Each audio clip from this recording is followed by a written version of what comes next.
YouTuber pemula, saya alhamdulillah berhasil dapetin ribuan views dengan lakuin sejumlah cara yang bakal saya bahas di video kali ini.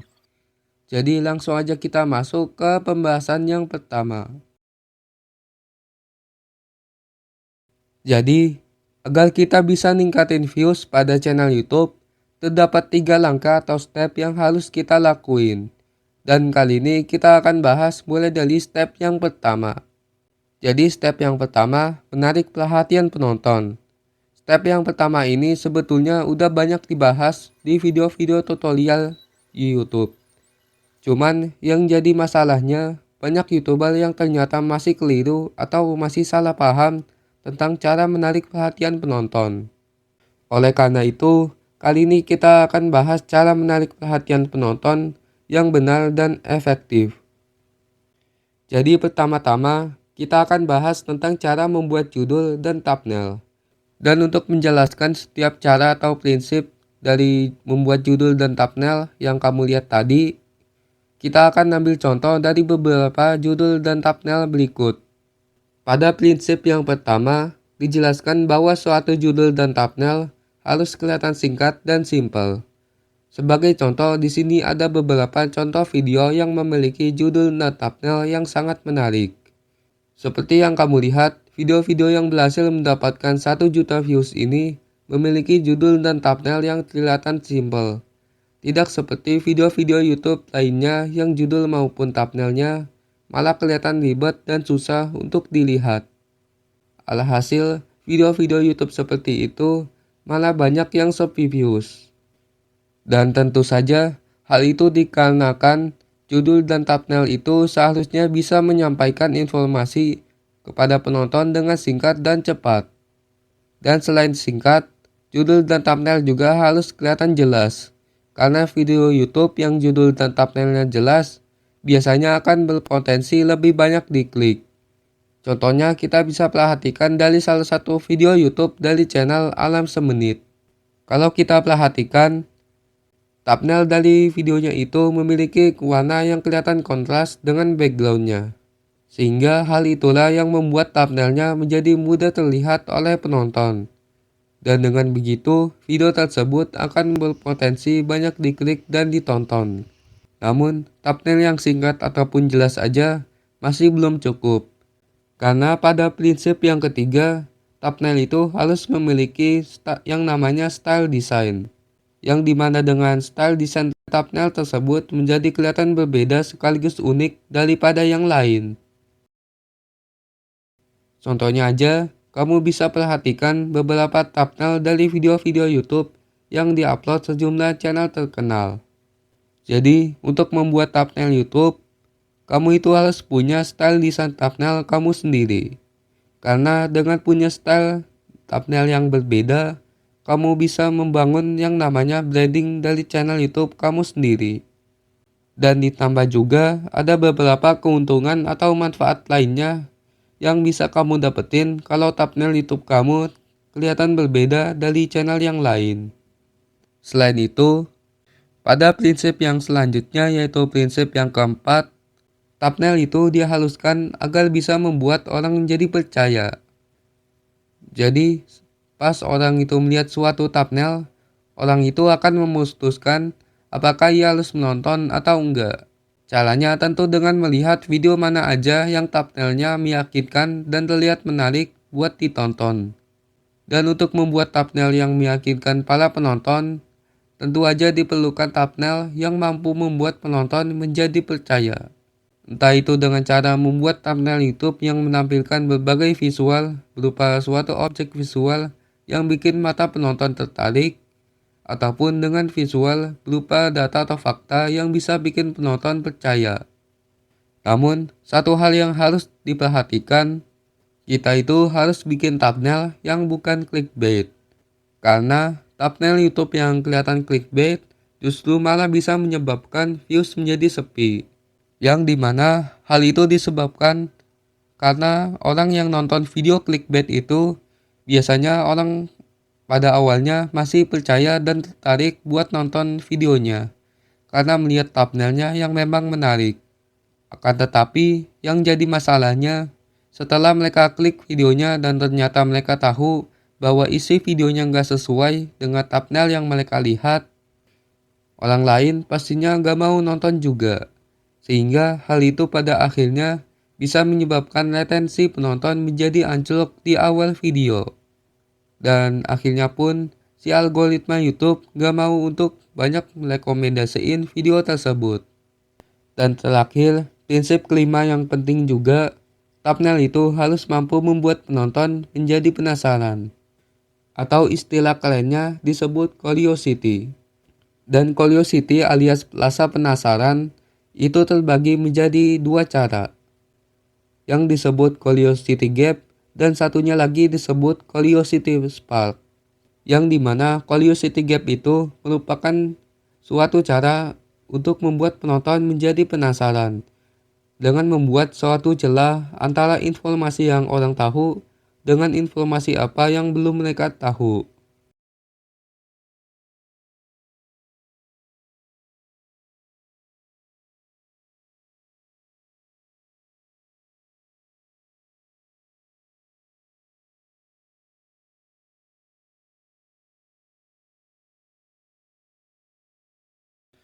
Dan satu hal lagi, jangan lupakan juga untuk membahas tentang hook, karena judul dan thumbnail juga harus didukung dengan hook yang benar, agar para penonton benar-benar merasa tertarik. Dan sedikit disclaimer, karena pembahasan tentang cara membuat hook 11-12 hampir mirip dengan cara membuat judul dan thumbnail, dan ditambah juga pembahasannya cukup panjang, maka tentu aja saya nggak akan membahasnya. Lainkan, kamu bisa lihat penjelasannya berikut.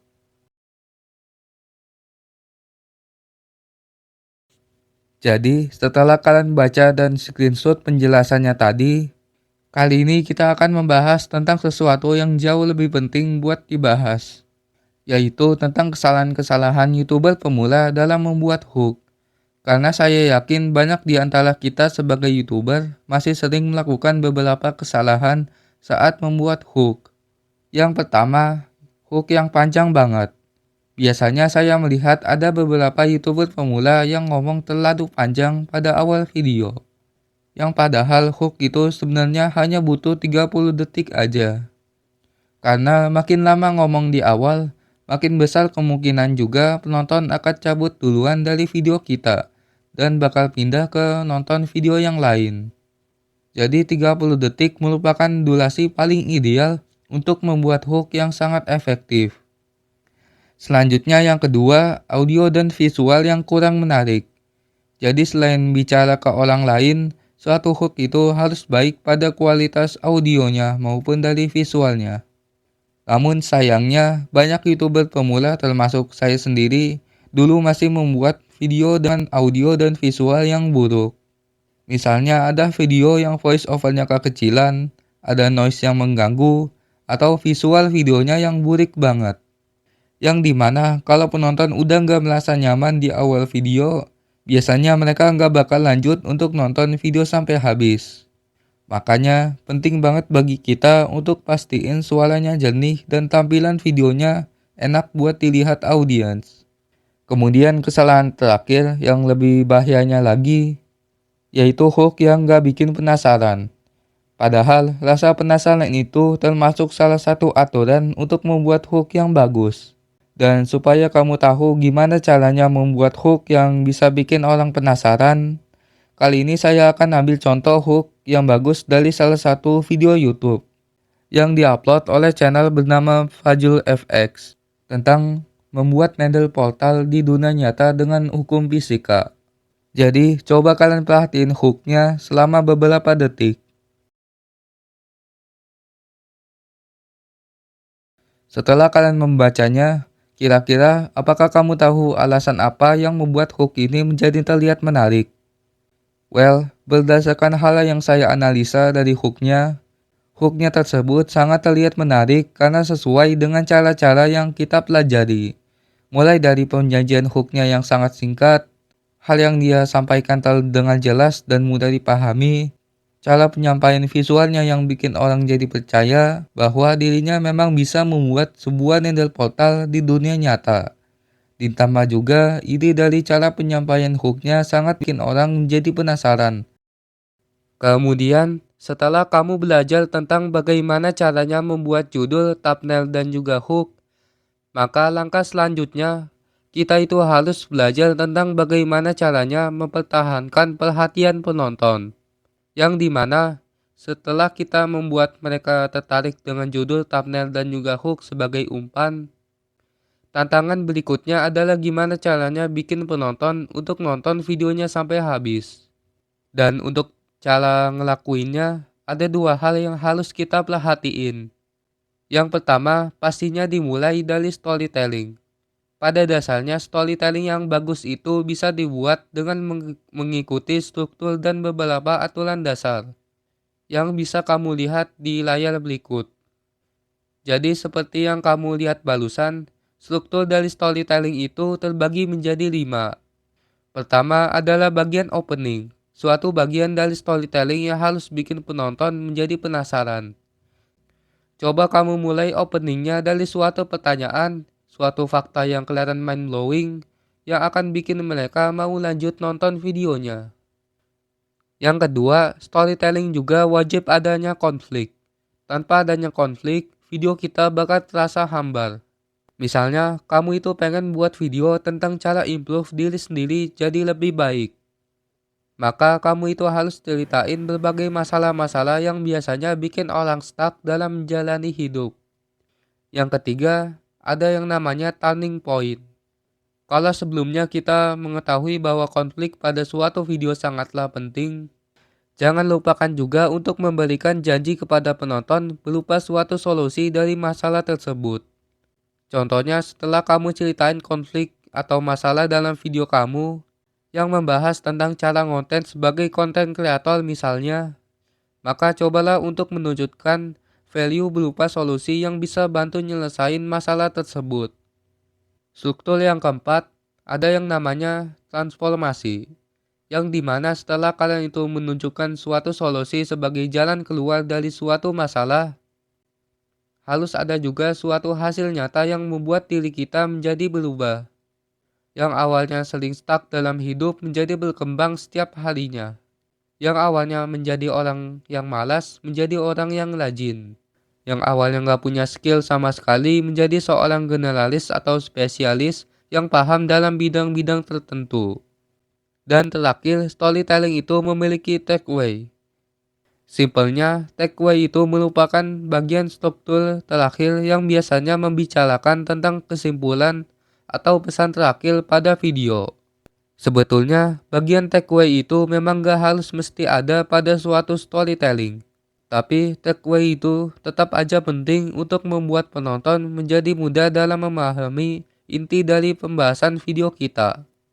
Dan dari semua struktur storytelling yang udah kita bahas, baik itu dari opening, konflik, dan seterusnya, kita tinggal mengetahui bagaimana caranya menyusun storytelling tersebut menjadi storytelling yang enak didengar. Untuk itu, kita perlu mempelajari beberapa aturan agar storytelling menjadi terlihat menarik. Intinya, ada 3 prinsip utama atau aturan dalam storytelling. Pertama-tama, storytelling yang bagus itu harus jelas dan terstruktur. Sebab, gimana penonton mau paham dengan video kita kalau videonya aja pembahasannya gak jelas dan cuman banyak yapping doang. Lalu di aturan kedua, storytelling itu harus bisa relevan dengan audiens. Sehingga kalau audiens kamu suka konten tentang self-improvement, buatlah juga video tentang self-improvement. Bukan malah bikin video tentang hal-hal yang di luar dari topik yang diminati audiens. Dan yang ketiga, storytelling itu harus membuat penonton merasa penasaran. Jadi, pas detik-detik awal video kamu tuh sangat dihaluskan menarik perhatian mereka dengan sesuatu yang bikin mereka tetap stay nonton.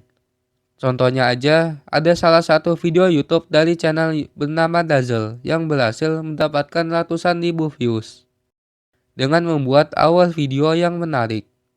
Pada awal videonya, ia bilang konten edukasi itu sebenarnya nggak guna, karena salah kalian yang nonton konten edukasi. yang dimana kata-kata yang ia bilang itu memang sangat bertolak belakang dengan pendapat orang pada umumnya, yang menganggap konten edukasi seperti self-improvement dan sebagainya sebagai konten yang berguna. Sehingga orang yang dengar pastinya bakal penasaran. Yang alhasil mereka bakal nonton videonya karena memang penasaran. Dengan alasan kenapa konten edukasi dibilang gak berguna. Dan kalau udah paham tentang storytelling, sekarang kita pindah ke pembahasan yang kedua, yaitu editing video. Dalam mempertahankan perhatian penonton, editing video juga punya peran yang penting juga. Alasannya karena kalau misalkan suatu video punya storytelling yang bagus, tapi editingnya malah amburadul dan asal ngedit, ujung-ujungnya penonton malah gak suka dan akhirnya malah pindah ke video yang lain. Oleh karena itu, kita sudah seharusnya bagi kita untuk mempelajari fundamental atau dasar dari editing video. Dan kali ini saya akan membahas beberapa fundamental editing video yang akan dijelaskan secara singkat dan mudah buat dipahami. Pada dasar yang pertama, kita mulai belajar dari teknik cut dan trim.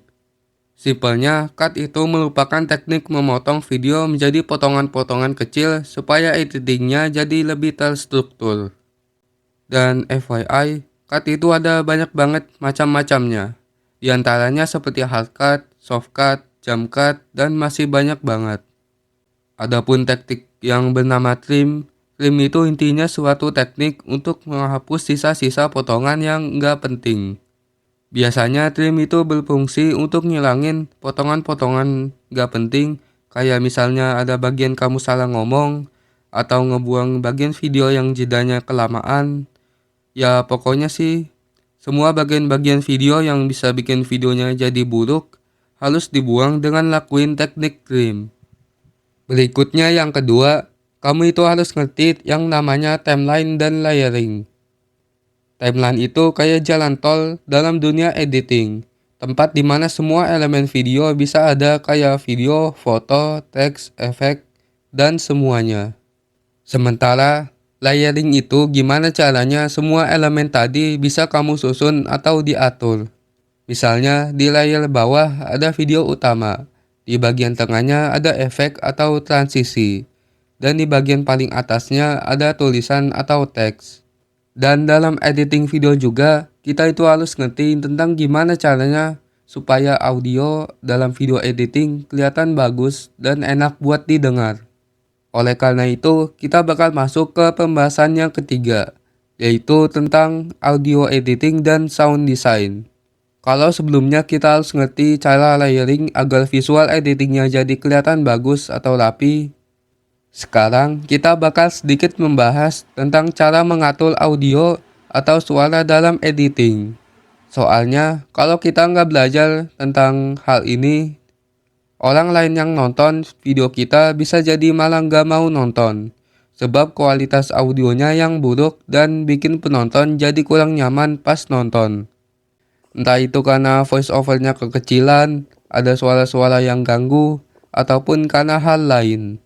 Dan lanjut pindah lagi ke pembahasan terakhir atau keempat. Dalam dasar editing video ada semacam teknik editing yang biasanya disebut dengan istilah color grading. Yang pada intinya color grading itu suatu cara supaya visual berupa foto maupun video dalam proses editing bisa kelihatan nyaman buat ditonton. Plus dengan adanya color grading, video kita akan lebih estetik. Namun, alasan utama kenapa color grading itu menjadi penting buat kita pelajari, hal itu karena salah satu faktor yang bisa bikin penonton pengen nonton video kita tentu aja dari seberapa nyamankah visual atau gambar yang ada dalam video kita, sampai-sampai mampu bikin orang betah nonton. Jadi, kalau kita pengen dapetin banyak views, retensi penonton itu harus tinggi. Dan untuk dapetin retensi penonton yang tinggi, kita harus buat penonton jadi pengen nonton videonya lama-lama. Dan salah satu caranya yaitu dengan lakuin color grading, ditambah dengan fundamental editing lainnya. And by the way, cara untuk lakuin color grading itu ada banyak banget. Misalnya, Kayak kita harus pelajarin yang namanya tingkat kecerahan, kontras, saturasi, dan masih banyak-banyak lagi. Alhasil, karena banyak banget yang harus dipelajari dan ribet kalau dijelasin secara panjang di video ini, saya saranin kamu untuk menonton salah satu video yang ngebahas secara lengkap tentang color grading yang bisa kamu lihat di layar.